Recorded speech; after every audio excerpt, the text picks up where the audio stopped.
Hello everyone. Welcome to Academy of Value Investing.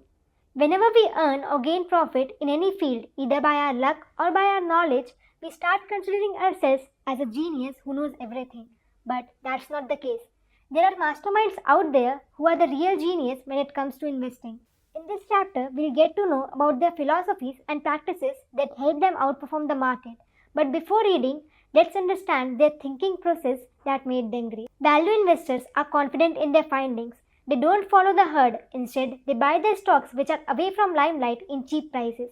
Patience is their key as they do not get upset by the volatile Mr. Market. It is because they know the nature of Mr. Market who is just there to enjoy the sentiments of investors. But value investors ignore him because they are in for long term and daily changes in the market doesn't affect them. Also, they buy business only when it falls under their circle of competence and ignore others, even if it is available at penny prices. It is because they don't stress over diversification, instead, they hold limited but quality stocks. Many investors make their goal to achieve average returns, but value investors focus on outperforming the market. This can be done by second level thinking.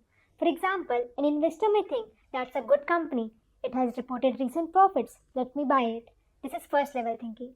But a value investor may think that's a good company, people are buying it, which makes it overpriced, so let me sell it. This tells us that masterminds use unconventional thinking rather than looking for simple formulas and easy answers. To summarize, the common traits of a value investor are they are free from sentiments, they have patience, they use second level thinking, and they have an analytical approach. Now, in the upcoming chapter, you will see the details of practices followed by some mastermind investors.